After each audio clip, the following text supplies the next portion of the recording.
sobat YouTube Asosiasi Dosen Indonesia, Dewan Pengurus Wilayah ADI DKI Jakarta. Kita ketemu lagi, kita akan bahas lanjutan terkait dengan pentingnya kebugaran di dalam kehidupan kita, terutama para mahasiswa kita. Pak Dede, tadi Pak Dede sudah sampaikan bahwa pemerintah sudah banyak ya memberikan atau memfasilitasi. Cuma memang perlu adanya kontrol ya, karena kita ini kan dihadapkan pada situasi yang teknologi informasi yang begitu cepat. Artinya kita bisa mengakses terkait dengan bagaimana hidup sehat, bagaimana kita bisa membagi waktu untuk berolahraga, di samping nanti tugas mahasiswa, tugas dosen, atau profesi lainnya begitu ya, sehingga kebutuhan akan olahraga itu bisa terpenuhi begitu.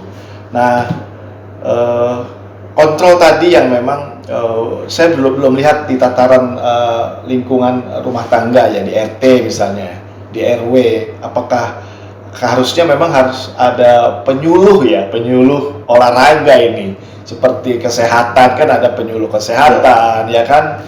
Kalau di daerah-daerah pertanian ada penyuluh pertanian. Nah, penyuluh olahraga menurut Pak Dede bagaimana nih Pak? Peluangnya nih, apakah memang sudah segenting itu kalau memang kita di desa-desa atau daerah-daerah ada penyuluh olahraga begitu menurut Pak Dede? Ya, itu baik lagi ke apa namanya Pak, yang olahraga pertama tadi, olahraga rekreasi, kaitannya dengan itu Pak ya, karena kita bicara memasyarakatkan olahraga ini kan harus di semua lingkup begitu Pak ya.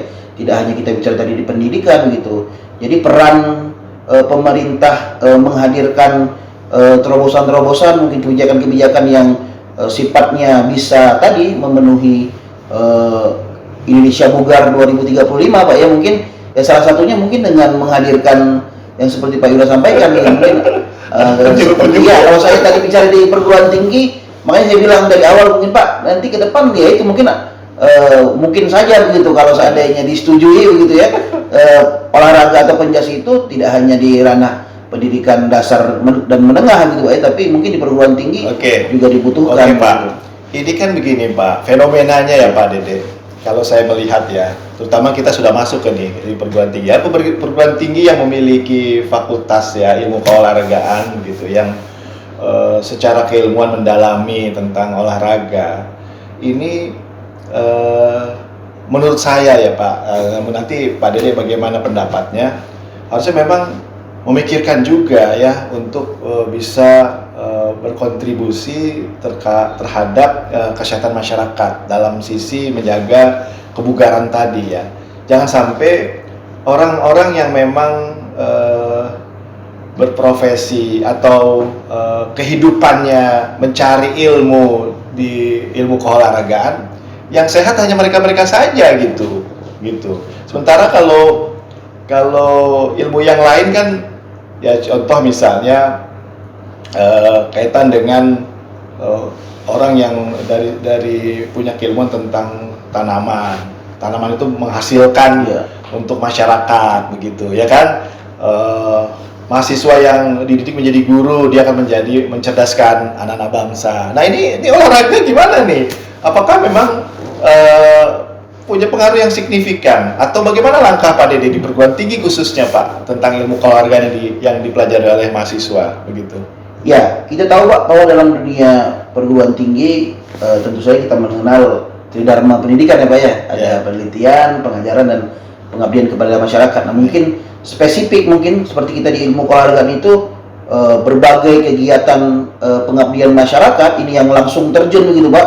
Jadi bagaimana kita melakukan pelatihan, kemudian melakukan sosialisasi terkait dengan olahraga rekreasinya sendiri, karena di Fakultas Ilmu Keolahragaan itu kan ada ada prodi juga Pak, yang ada prodi olahraga rekreasi, ada olahraga prestasi. Nah ini perannya yang langsung mungkin tadi berkala, mungkin setiap semester kan kita wajib Pak ya untuk pengabdian. Nah, mungkin itu salah satu hal yang sifatnya langsung yang bisa dilakukan oleh dalam hal ini dosen-dosen Pak ya, dalam hal ini dosen-dosen di perguruan tinggi yang ada prodi olahraganya. Seperti apa sih Pak? Seperti apa Pak konkretnya ya? Ini khusus pengabdian masyarakat ya, karena ini kan pengaruhnya bagaimana bisa punya efek yang luar biasa ya di kampus ini terkait dengan ilmu keolahragaan. Seperti apa sih konkretnya pengabdian masyarakat bagi dosen yang mendalami tentang ilmu keolahragaan, mahasiswa dari ketiga prodi tadi ya, begitu. Seperti apa konkretnya Pak? Ya, konkretnya seperti misalnya ketika kemarin biasanya daerah itu kan ada binaan gitu Pak, binaan desa binaan gitu ya, wilayah binaan gitu. Nah yang nanti langsung misalnya dengan melakukan penyuluhan hidup sehat misalnya, atau tes kebugaran sendiri yang saya bilang tadi, bagaimana daya tahan itu bisa diukur begitu Pak, begitu kan. Kemudian langsung seperti misalnya sosialisasi senam untuk lansia misalnya yang ada di daerah tertentu misalnya. Ini kan hal-hal yang bisa dilakukan, mengajak mahasiswa yang tadi orientasinya mahasiswa-mahasiswa yang berprestasi, yang dalam hal mempunyai kemampuan. Nah itu nanti akan dibagi ke masyarakat begitu, bagaimana ternyata kampus itu mempunyai peran dalam hal pengabdian kepada masyarakat seperti yang Oke, Pak. Terkait itu juga Pak dalam hal penelitian. Nah mungkin sekarang di level S1, S2, S3, terutama di S2 dan S3, rata-rata itu kan penelitiannya berupa research and development ya Pak ya, R&D. Jadi bagaimana mencari atau membuat suatu produk yang baru gitu ya, terkait dengan ilmu keolahragaan, baik itu pendidikan, masyarakat maupun ini. Nah mahasiswa di Fakultas Ilmu Keolahragaan atau prodi-prodi ilmu keolahragaan itu sekarang berlomba-lomba membuat produk inovasi yang sifatnya bisa diterima langsung oleh masyarakat. Seperti misalnya saya membuat dalam hal ini karena saya expertnya di pendidikan physical education atau penjas, membuat model pembelajaran yang orientasinya bisa diimplementasikan langsung di sekolah gitu. Nah, ada teman saya yang spesifikasinya memang olahraga rekreasi, dia menciptakan senam lansia tadi dengan musik tradisional dari Makassar. Nah, itu kan langsung bisa ditransfer kan ilmunya, begitu, transfer knowledge-nya kan dapat begitu Pak, terkait dengan tadi misalnya yang terkait dengan olahraga prestasi. Nah, untuk olahraga masyarakat, untuk olahraga prestasi sendiri ya sudah banyak, misalnya menciptakan alat-alat ukur, misalnya menciptakan metode-metode latihan yang baru untuk dapat meningkatkan prestasi gitu. Ya gitu Pak. Ya. Ranahnya. Artinya bahwa bisa menyadarkan masyarakat lah Pak, ini teman-teman di perguruan tinggi terutama ya, yang memang belajar keseharian hidup dengan ilmu keolahragaan, jangan bisa menjadikan bahwa masyarakat itu sangat membutuhkan seperti layaknya mereka butuh makan, butuh sandang, pangan, ya pangan tadi papan. Nah olahraga itu kalau bisa memang dibuat seperti itu, sehingga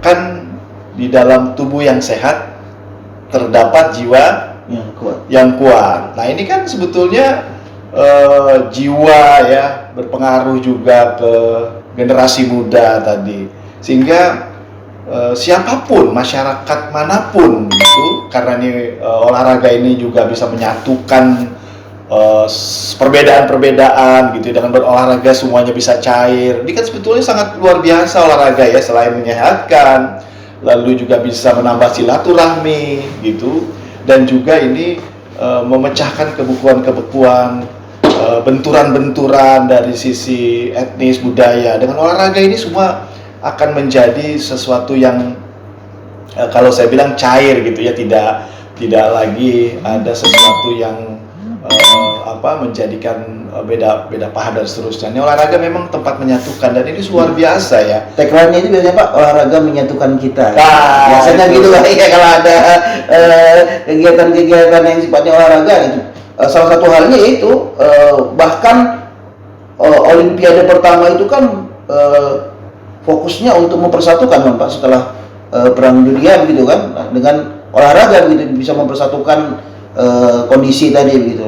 Banyak hal lah Pak ini yang bisa kita lihat, bagaimana yang tadinya daerah konflik begitu, ternyata pada saat mereka bertanding olahraga ya bisa ini ibaratnya bisa ya secara sportif bisa Oke. berlangsung gitu. Baik, Pak Dede terima kasih.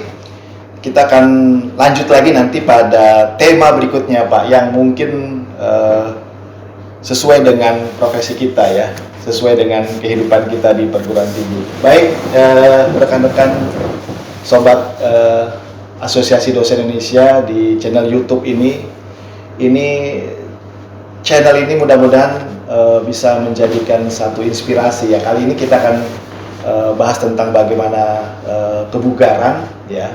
Kebugaran ini menjadi sesuatu hal yang sangat mendukung aktivitas kita, prestasi kita. Tidak hanya pada prestasi olahraga, tetapi prestasi pada bidang akademik juga olahraga ini sangat mendukung. Jangan kemana-mana, kita akan bahas tema khusus tentang kita di perguruan tinggi. Saya Yuda Prapanca dan Pak Dr. Dede Dwiansyah Putra. Kita akan masuk ke tema berikutnya. Terima kasih. Assalamualaikum warahmatullahi wabarakatuh.